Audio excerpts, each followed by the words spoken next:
You're listening to the soon-to-be-named network, the Lamborghini of podcast networks. FWP, so good I listen weekly. Welcome to Final Wrestling Place. I'm Tim, and Marcus, unfortunately, is sick as a dog. So instead of taking PTO, I did want to at least get in here and talk to you all here joining me for episode number 342 of Final Wrestling Place, proudly on the soon-to-be-named network at STBN Network on Twitter. Soon-to-be-named network.tumblr.com is your spot to catch this and all the other podcasts. We'll plug those later. But thank you for joining us however you join us, whether it's through the network, whether it's directly through your RSS feed or your podcatcher of choice, or if you're catching us on the Patreon, where you can see me, yes, me, for as little as $3 a month in the flesh. Patreon.com/Final Wrestling Place. Appreciate all the patrons. Appreciate the free patrons. I do want to mention, you can join for free. We have some stuff up there that's for free. We're coming up on the 1-year anniversary of the Patreon. And I know Marcus and I, at least me, I have kind of put the bug in Marcus's ear that we're going to have a State of the Patreon Union, a little thought of like what's worked, what hasn't worked, what to change, what we can do to make it better. And that's always what we've wanted to do. And that's what we're going to do. So expect hearing that and so much more, including some more Deep Impact. We owe you that as well. Man, is it crazy trying to do a podcast with with someone who has a little one? Schedules are changed. Both of us have been sick. I had a bunch of stuff. He had a bunch of stuff. We're going to get stuff back in the game. We're going to get everything rolling, but we appreciate your patience. We appreciate your patronage. But that is enough of the hard sell for that.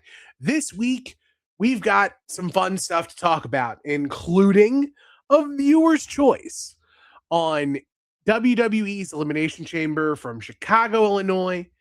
We're going to talk some AEW. We are going to answer some questions that were questions that Marcus and I asked, as well as listen to your voicemails. But I wanted to banter a little bit first by myself. More so as just like an accountability thing. This is where we're going to get a little after darky. So if it's not wrestling talk and this is more the personality stuff. Yeah, man. It wasn't too long ago that I was on this here program and talking about how I need to get my ducks in a row as far as whatever this is, my weight, my corporeal, that's too big of a word for right now, my body, need to get things back in order. And just had a doctor's appointment, a brand new doctor, third doctor at the same practice. And like, since I've started going to this practice, and sometimes, sorry, frog in the throat. Sometimes you get a message that the messenger was wrong, and therefore the message was poor. But after the fact, the message becomes more clear after time. And like, there was a discussion with the doctor, and some things were mentioned and said and really like rubbed me the wrong way at first. Half hot about it. Talk about it not over the mic. But like, needless to say, first impressions was cheeks. It was poor. But then, over time and talking to my wife and talking to Marcus and talking to a couple other people, and like, I'm coming into a realization of my own. So like, more of this is an accountability to like those who listen, who care, right?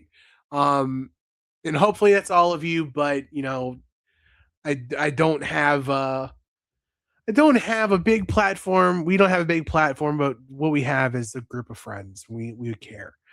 And so I just want accountability, man. So like I'm saying this to put it out in the ether, but like I'm making changes. I want to start making changes, and I'm done waiting for change to be thrusted upon me. I'm ready. I finally like hit a rock bottom, so to speak. And that's where I'm at.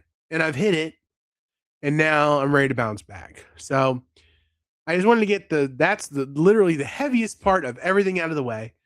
Um, just getting back on the horse, really, really pushing it and getting after it. And appreciate you listening and watching along and like being encouraging in the past and continuing to be encouraging. Super awesome. Follow up from last week. So having a drive to the scienceless town of West Virginia, or scienceless state of West Virginia, my entire house got hit with what has affectionately been referred to as Novid. We all got just god awful sick. I'm still on the tail end of it. I've been making sweet, sweet love to a box of Puffs Plus lotion for just my nose. I have literally blown my nose more in the last 3 days, Sounds of Freedom, than I have in like my entire adult life. Been jingling my pills over here, taking Dayquil and NyQuil, taking shots of extra strength liquid Mucinex just to get it all up. I'm sick. I'm sick of being sick. I feel better. I just have the remnants, the shrapnel of whatever the heck was going on. So, but now Marcus is sick. No relation. Like I didn't get him sick. He was sick before we met up yesterday to hang out. But that's why he's not here. My dog is sick. He was out, took a nap, woke up like 30 minutes after we were supposed to start recording, and was like, "Dog, I need PTO." So I'm like, PTO is great, but I wanted to get out here and talk to you guys, holla at you boys, and get some stuff off the chests. So let's just get right into voicemails.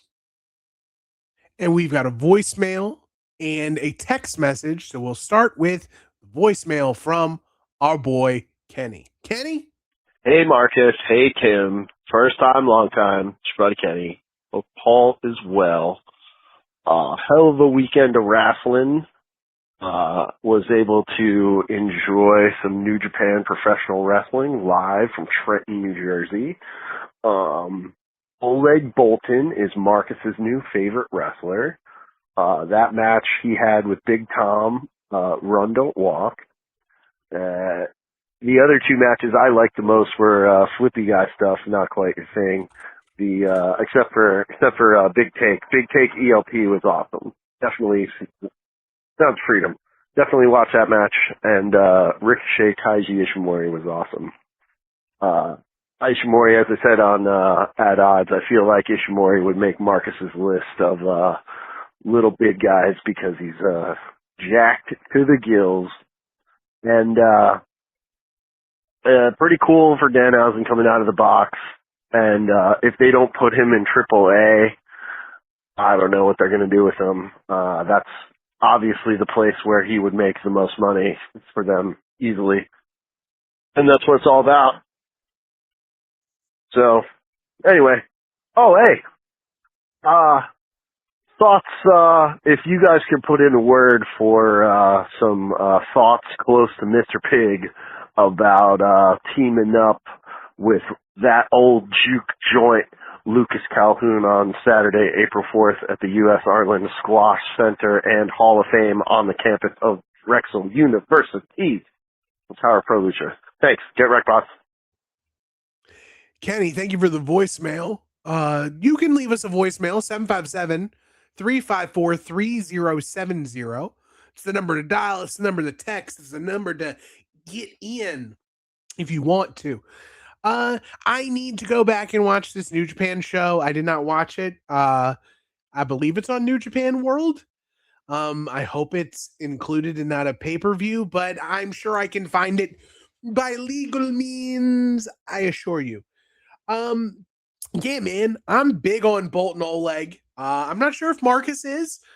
I know that while Brett and Dooge were there, I said, let's go Bolton, and I got a good FU from Dooge.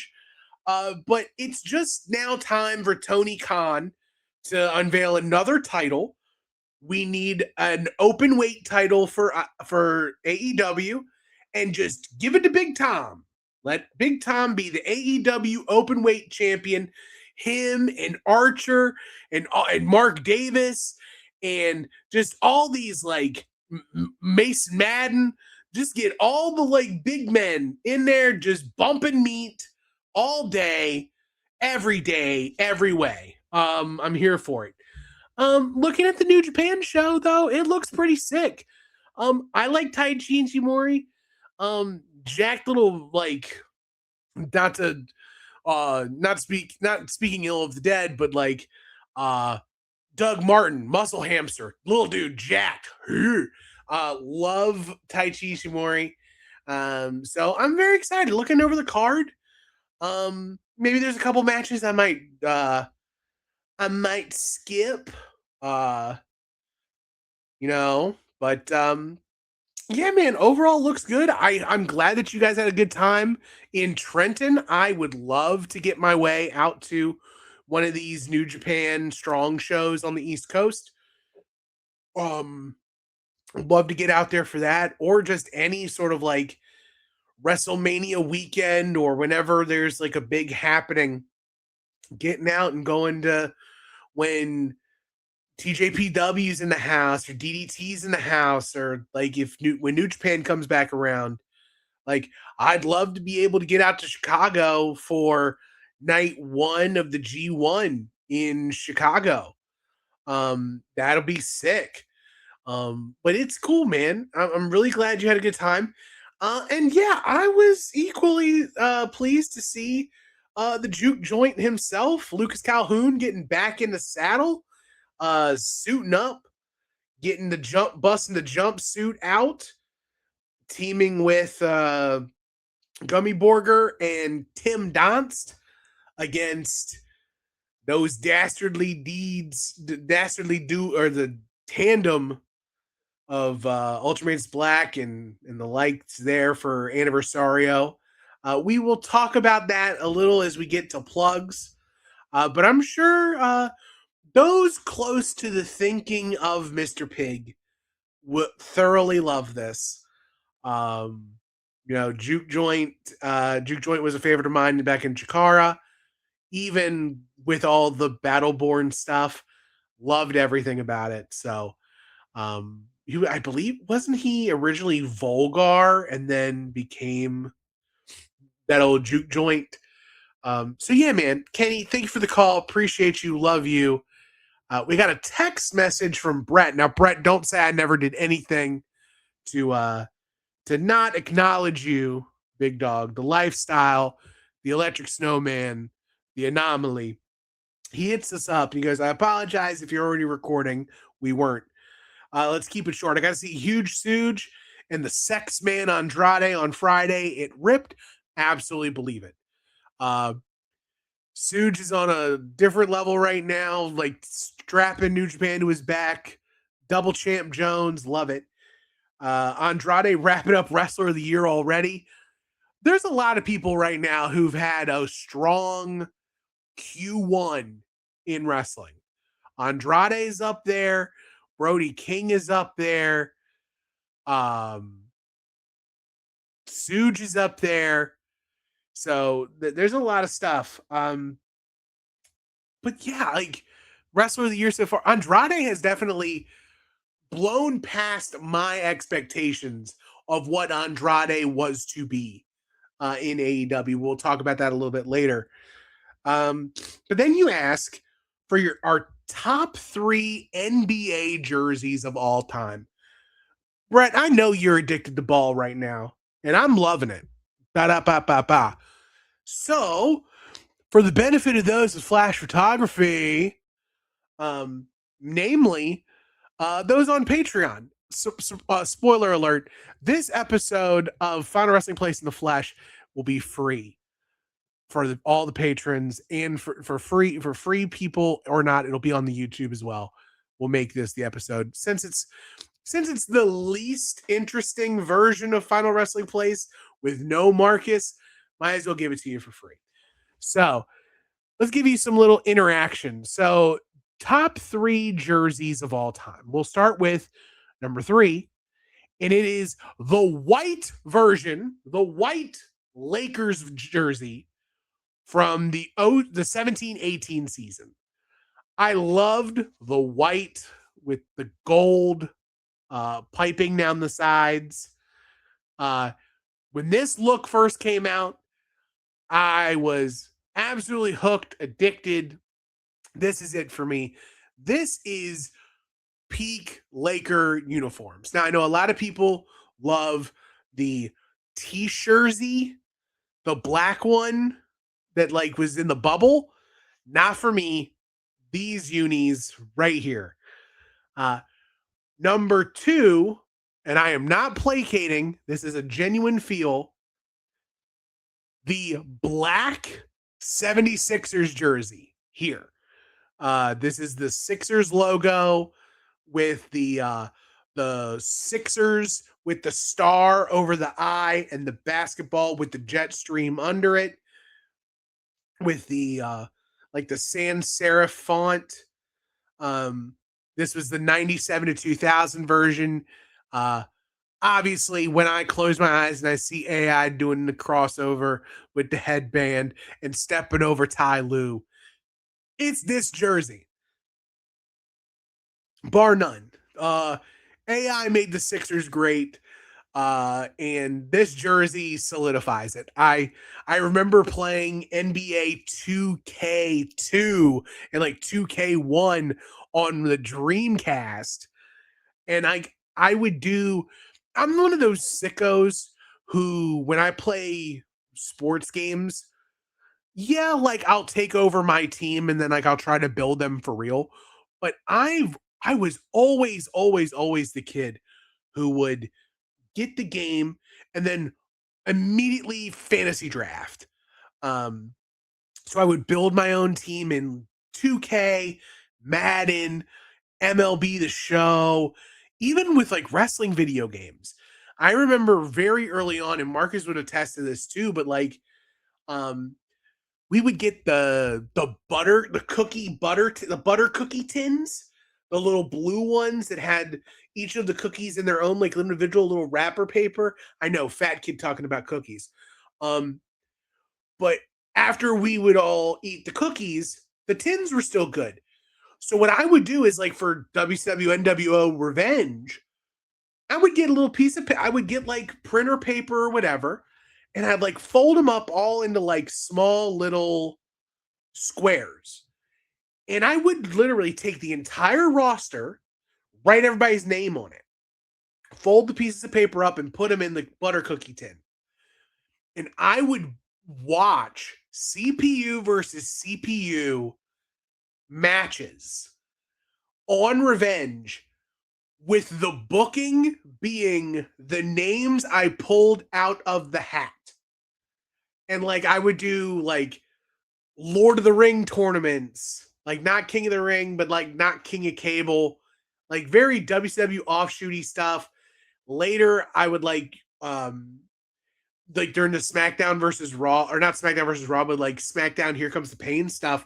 Like I would go on to create Battle Tag, where it would be the tag team titles would be defended in 4-man battle royals, where the last 2 people in the ring would be the tag team champions.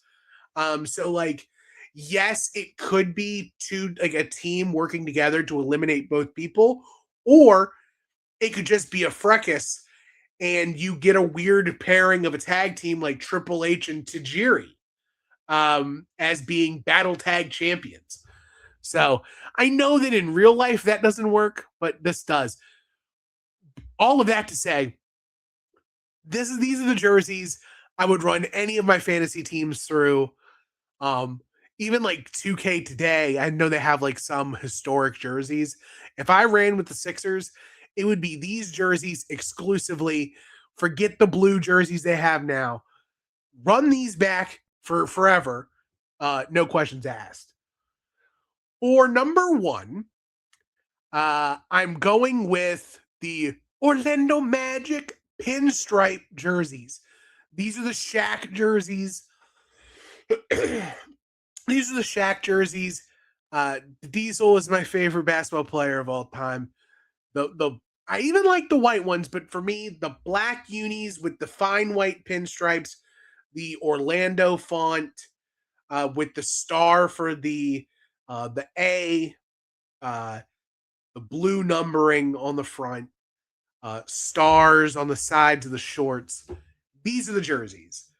So in order, 3, 2, 1, the white Lakers jerseys, the black 76ers AI jerseys, and then the black pinstriped Shaq Orlando Magic jerseys. So that wraps up question and answers. Thank you guys again. If you want to text in or call us, you can 757-354-3070. We'd love to get you in the conversation. Also, if you want to leave comments on the YouTube stuff or in the Soon to Be Named Network Discord on the Final Wrestling Place channel, we can answer all your questions there too. Just make sure like you tag Marcus or I so that we see it, we recognize like it's an actual question you wanted to be on the show. Moving on to the show proper, no jingle needed. Actually, no. Fast forward.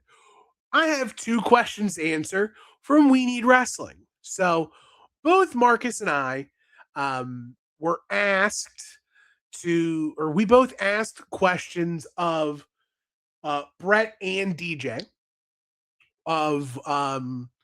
Marcus asked top 3 WCW matches of all time. I asked, how did you become a fan? So, my origin story of being a fan is kind of weird, right? Well, it's not weird, but so when I was always young, like when I was younger, I always kind of was drawn to wrestling, and my dad was drawn to wrestling. Now, by no means, my dad was not present in my life at all. Left when I was 2. Last birthday present, I was 7. Last phone call, I was 13. Like, I can count them because it's so infrequent. Not a sad story, just a story. But the tall tale that goes around is that when I was being born, my dad was in the waiting room of the hospital watching wrestling while I was actually being born. After doing some sleuthing, that probably wasn't the case. I don't think WCW was on Thursday nights in 1986. Could be wrong. If somebody wants to prove to me that on October 16th, 1986, the Superstation was running a Thursday night show on in Virginia, I'd love to see it. But either way, like my dad was into wrestling, and I must have picked it up that way. But where I really remember, we had a family friend. Her name was Miss Dot. She's long since passed away, sweetest lady. But my mom and my grandma, we would all go over to Miss Dot's house. And her son was also named Tim. Tim was the wrestling fan. He just had like his own little, anytime we'd go over, they would commiserate together as women in the 90s would do of a certain age. And I would snake in there with Tim if he wasn't like sleeping. And he would always be watching wrestling. Always.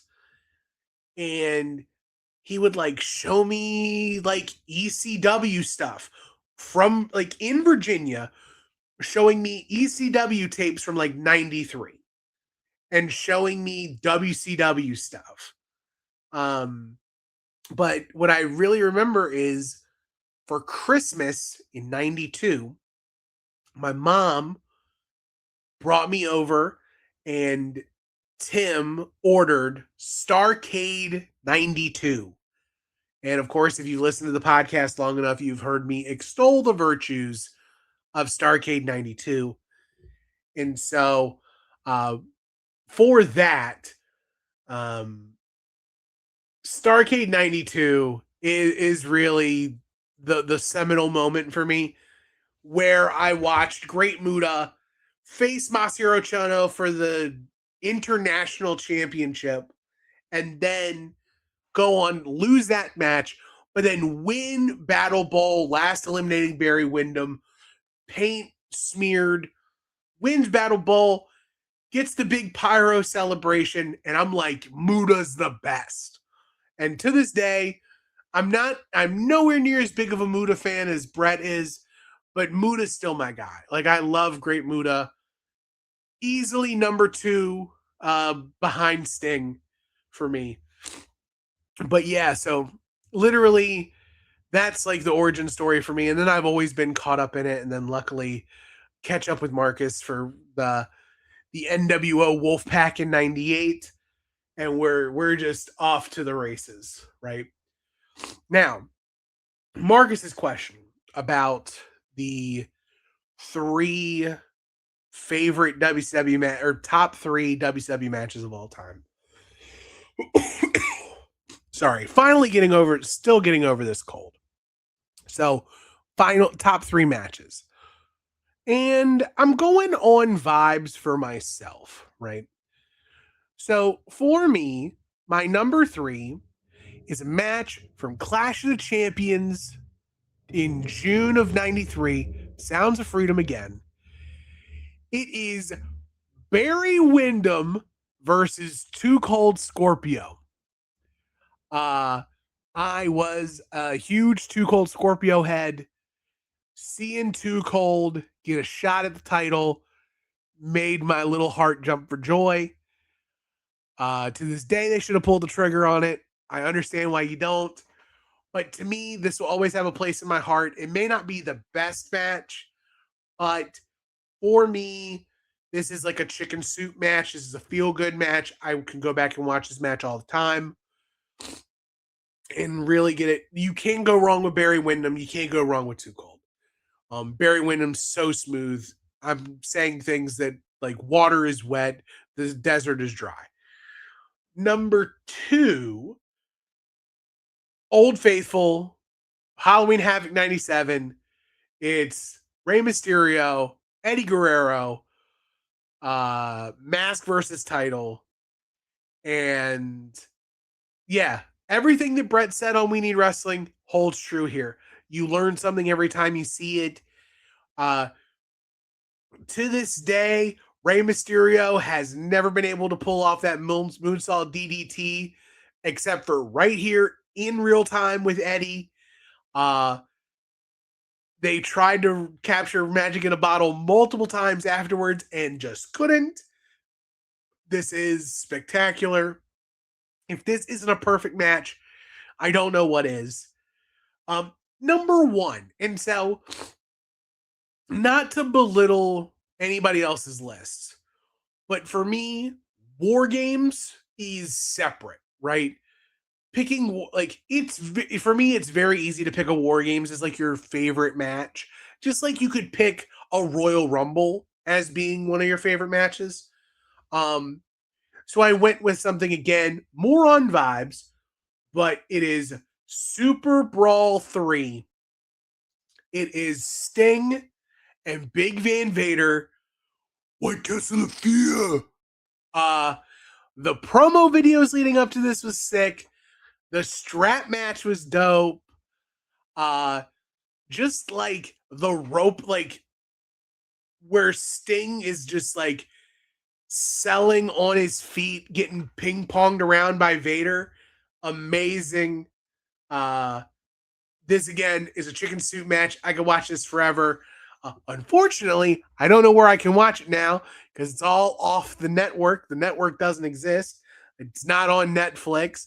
It's not on Peacock. I got to figure it out. So, but either way, those are the 3 matches, my top 3.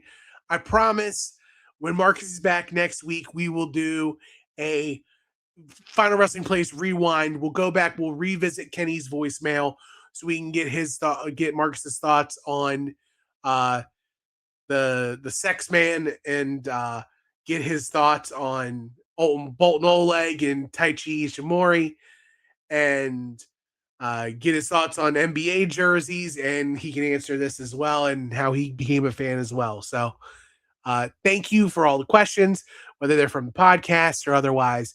We appreciate it. Let's finally get into viewer's choice. Typically, this is where Marcus and I go through a pay-per-view that maybe we watched and you didn't. And we give you the red points and the green points of what's must watch, what's must skip. And so, without any further ado, let's jump right into Elimination Chamber from Chicago. And we'll go through the green points first. And we'll start with CM Punk and Finn Balor. Even with it being like a relatively nothing happening match with no real stakes or circumstance, like no real threat to losing the title,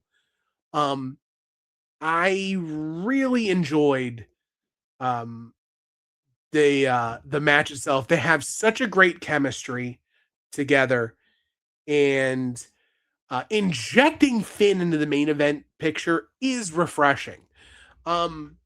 It's something very similar to what they're doing over in AEW, except I think AEW is taking it a little more seriously, where this is the insert Claudio Castagnoli or insert Cesaro as a threat to Roman Reigns' title. Insert Sami Zayn as a threat to the title. Put your believable guy in the match to go against your champion and go from there. And so, because of all that, that's where we're at. But this match is dope. This match made my match of the year list. It's definitely worth going and seeing. Probably one of the sickest counters into a sharpshooter I've ever seen. Both Marcus and I got up and was like, yeah, like love this. And also, Marcus and I watched this at a movie theater. One of the local movie theaters near him, they showed the pay-per-views. It was actually a relatively fun experience. Full movie theater. They literally just streamed it off of Netflix through the projector. And while there were some technical difficulties, it was cool being in a room with a bunch of people who you don't know. And it was good to like people watch and hear people's reactions to stuff. People are really into Punk, really into Balor. But yeah, like I thought this match was dope and was the high point of the entire night for me, as far as matches go. Another green point is like this coming out party for Raquel Rodriguez. It's been brewing. She's started to put some stuff together over time, like her match with like the street fight she had with Stephanie Vicaire is not going to be really reflected on pretty well. But for the match here at Elimination Chamber, her performance here, super dope. The smash 'em, stack 'em pin with Kiana James and Asuka near the middle of the show or the middle of the match. Super dope presentation for her. Her being in the final three and like getting usurped only by Raquel or by Rhea and Tiffany is there. And it literally took Rhea Ripley doing something ridiculous off a pod to like put her down, and then Tiffy hits the prettiest moonsault ever to get her out of there. And while I understand that Rhea and Jade is the match, like the money match for Mania, I thought that the more interesting thing they could have done was to give this to Raquel, have Raquel win this, and then you have some shades of gray leading into like we still have 6 weeks to go till Mania. She could have injected herself into the Liv Steph story. She could have challenged Jade. But more on WWE's safe decision making later. Last on the green points, the Viper. Him punching his ticket to WrestleMania felt good, considering that this felt like it was just Cody's Get Back tour. It felt very cut and dried that Cody was winning this. Randy's gonna get like left in the shuffle, and he's gonna end up facing like Trick Williams or someone like that at Mania. Instead, now Randy Orton back in the saddle, heading for number 15 against whoever the WWE champion is. And of course, not without controversy, of course, Drew McIntyre injects himself into the Elimination Chamber, costs Cody his spot, and then immediately after Elimination Chamber, Nick Aldis makes the announcement that this Friday on SmackDown, it's Cody Rhodes, Drew McIntyre one-on-one for the Undisputed WWE Championship. This will end up being a 3-way or a 4-way, somehow including probably Jacob Fatu. Who knows?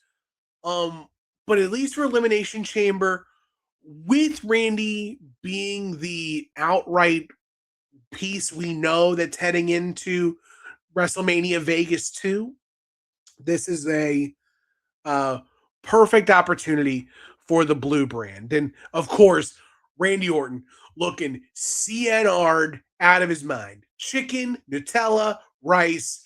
He's doing it. Really doing it for the boys. But of course, not everything is good. Let's get into some of the bad as I take a swig for the working man.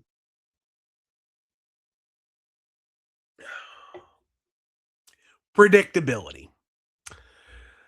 From AJ Lee beating Becky in probably the most exciting snoozer you've ever seen, to Punk retaining and Rhea winning after losing the tag titles the night before. It's just WWE proving again they are refusing to do things interesting with non-mainstay people. Even look at the Elimination Chamber matches, right? Kiana James is the only newer superstar in that women's chamber. She beat Nia Jax and Charlotte to get there. And yes, she eliminated Alexa Bliss. Actually, I don't even think she eliminated Alexa Bliss. But they could have made something of her, and instead she was an also ran. You look at Trick Williams and Javon Evans in the men's chamber. They're 2 of the first 3 eliminated. Yes, Javon got like good moments, but he just gets put down real easy by Logan Paul. And Trick Williams also gets put down by Logan Paul. So it's just real frustrating because Javon and Trick were over. Whatever you thought of like Trick Williams and them in NXT, Trick's presence right now is definitely WWE ready, and they need to do something with him. They have put themselves in a position now where they have young stars that are ready to run. And if you don't put one of these horses in a position where they can run free, you're just going to Carmelo Hayes this guy. It took over a year. It took almost 2 years for them to finally do something with Carmelo Hayes on SmackDown. You cannot do this again with more people. It's time to start shuffling the deck. It's time to start putting people in different places. Lastly, on the red points, and Kenny mentioned it earlier, but Danhausen. Now, I'm not saying Danhausen is a red point for the show. Or I'm not saying Danhausen is a red point, period. I'm saying that him coming out of the box with the Ghoulhausens, respectfully, went over like a fart in church, both in the movie theater and in Chicago. Hindsight's always 2020, but for something like Danhausen, I feel like if you would have led up to it a little bit better and not have just been a box, and you could have shown a little bit of character stuff before, maybe it would have appeared a little bit better. But also too, like, if Danhausen's gonna debut, you could have easily had him debut and like cursed Becky, and that's how Becky loses the title to AJ. Like, you play into the tongue-in-cheek Pepsi Phil Danhausen alliance. He curses Becky, and then you get this weird interaction that WWE is going to not be able to resist between Danhausen and whatever Seth Rollins' character is now. Plus, you'll get Danhausen and Phil and whatever. It's going to be interesting to see what WWE does with Danhausen. I agree with Kenny from the voicemail from earlier that he could go to AAA for this, but I don't feel they're going to. I think they're going to try to keep him as like a variety show. He is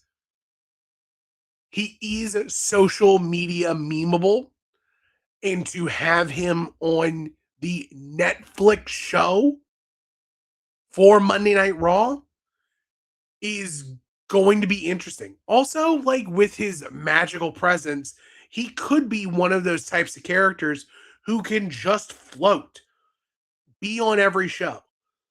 And if that's the case, he can be on AAA at any point. Danhausen in LA Park, Danhausen in Pimpinella, or Pimpinella Escarlata. Like, do all that. Like, you have so many things you could do with Danhausen. But unfortunately, coming out of a box isn't really that thing. That is everything for the viewer's choice of Elimination Chamber. MVP of the night is probably CM Punk. The Osiris Chicago Bulls callback was pretty cool. The match of the night, being able to run it against crazy. Having a good match with Finn Balor, kind of weird. Not really. But that's where we are. And, the road to WrestleMania, starting to piece it together. Still, like, WrestleMania fever, don't catch no more. But this was a fun little check-in to remind myself that I really get my fill and my appetite from AEW. And AEW has been on a roll lately. And just want to go over like 4 things that I've taken from AEW television over the last like week or so. And the one thing that really interests me is Swerve's shades of gray, right? Yes, he's still a babyface, but yes, he's doing heel stuff and he's calling people out, but the fans love it. But he's a dangerous man. So he doesn't necessarily want the attention, and people are cheering him for hanging people in the streets, but Nana's dancing. And there's a real dichotomy there of like not where to feel or how to feel. It's kind of like MJF, except more organic for Swerve. But I'm very interested in where this Swerve goes and how much more he breaks down his character to get to that gritty, actual heel that AEW needs that isn't necessarily tethered to the Callis family, right? If you look at the AEW roster, there's Max, there's everyone in the Callis family, even though Kyle Fletcher's practically a babyface at this point. You have the Callis family. Swerve fits right in that pocket between the Callis family and MJF, where, of course, he'll have aspirations to go after MJF, and that makes him, like, that's the dangerous part. But really, him going after Hangman again is only a technicality.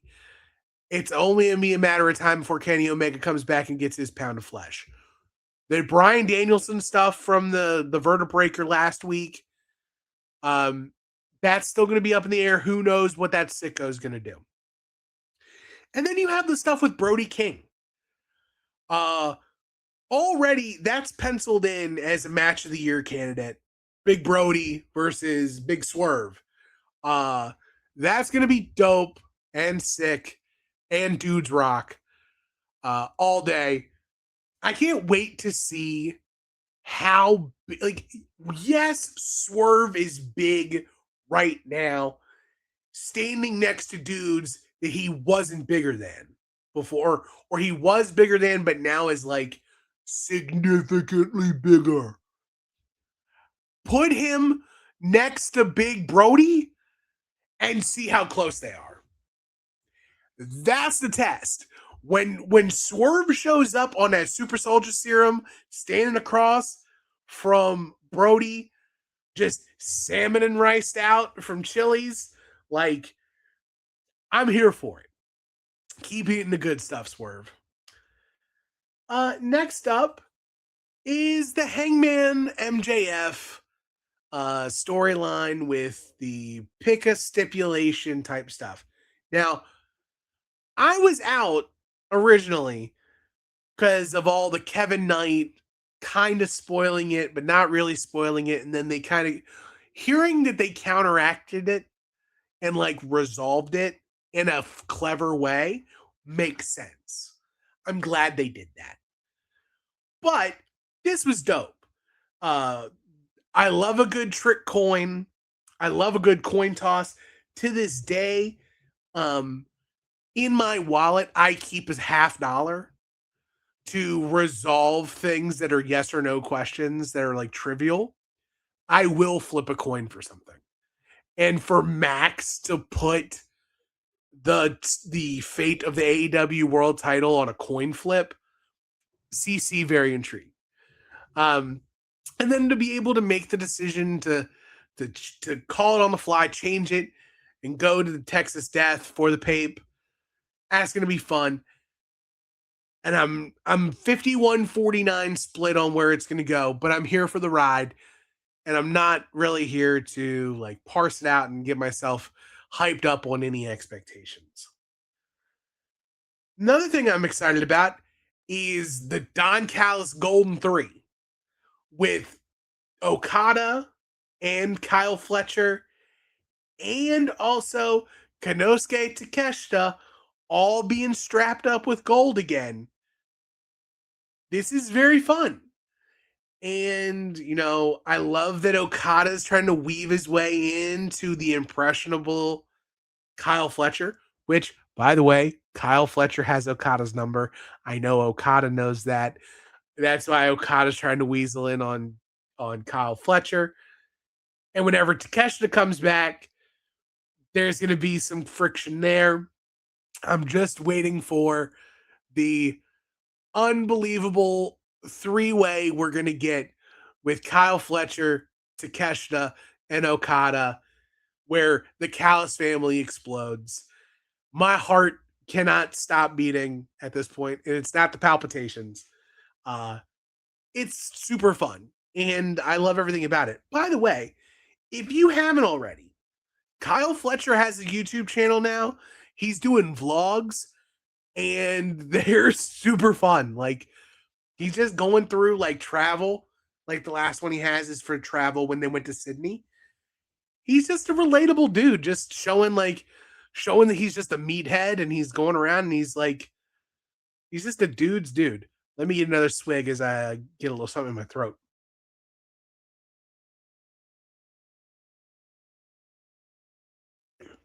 All right.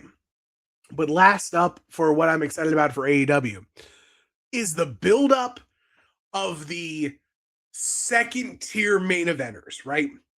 We talked about Brody King with his interaction with Swerve. But when this happened on Dynamite, something happened and my entire room got sticky. I can't tell you what it was.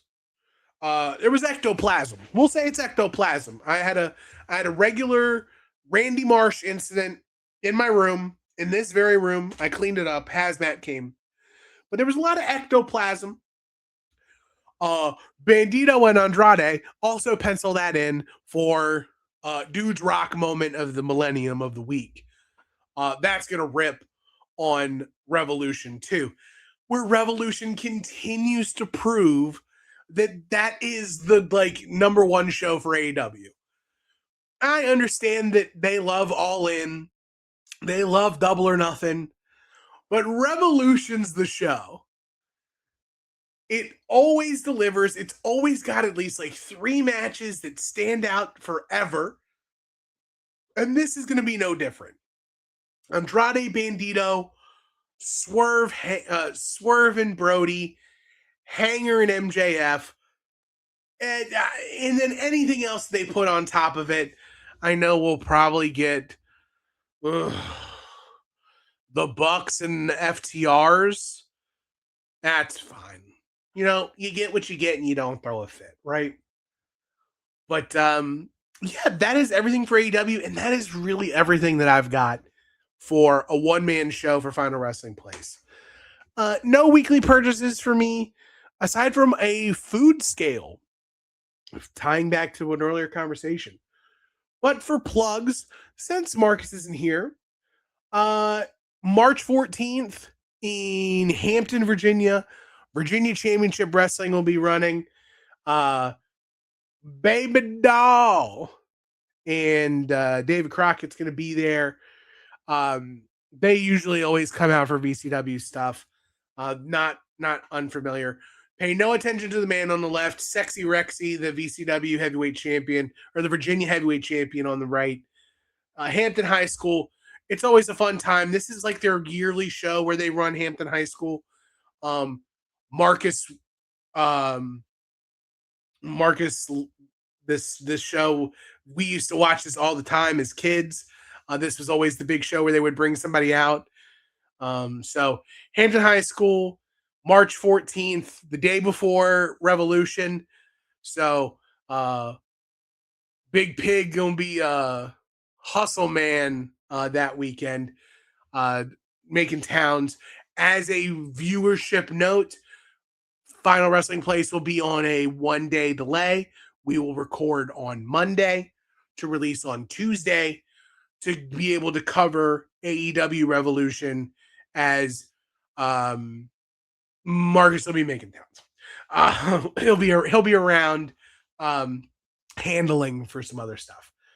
But we've got VCW, and then of course April 3rd and 4th, Power Pro Lucha. April 3rd, Anniversario 1/2, Big Trouble in Philadelphia. And then Anniversario itself, Crystal Clear Destiny. This is the 5-way match with Lucas Calhoun, the Gummy Borger, and Tim Donst versus Ultimates Black and his cronies, including Delirious, Nemesis, not Hallow Wicked, Frightmare. But Skyda will be here for both nights as well. Gonna be fun at the Arlen Specter US Squash Center. I bet if I click this ticket link, everything is going to be NWO sold out. Tell me I'm not a robot. I'm a human. Show me the human stuff. Oh man, front row, NWO sold out. You can get second and fifth row seats, general admission. You got an opportunity. It's there. Oop, there's that word again. But get after it. Go see Power Pro Lucha. If you can't be there in person, you can always watch it on IWTV. Use the promo code AddOdds or Mortis and just let Jerry know that you were there from either AddOdds or We Need Wrestling. It's a fun time. I know I watched the last one on Jerry's Internet Wrestling Emporium. It's always a fun time. Joe on the call is always fun. Joe's the reason why I wanted to do commentary and when I did for Excellence Pro. So a flag to follow.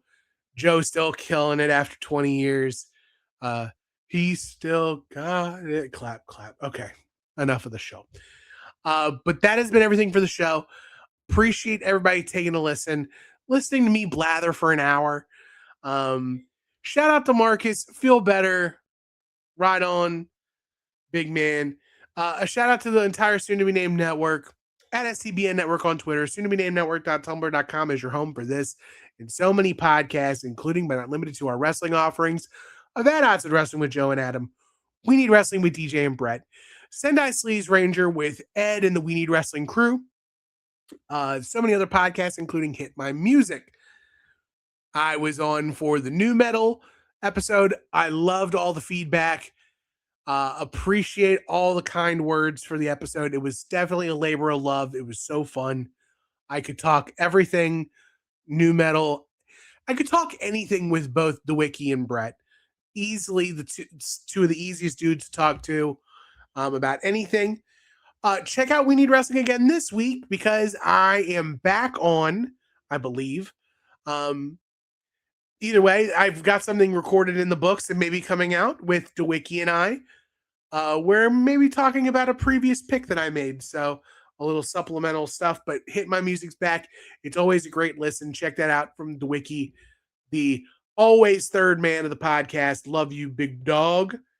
And shout out to everybody else, man. Shout out to the Big Tates. Shout out to the EVP of Sodas.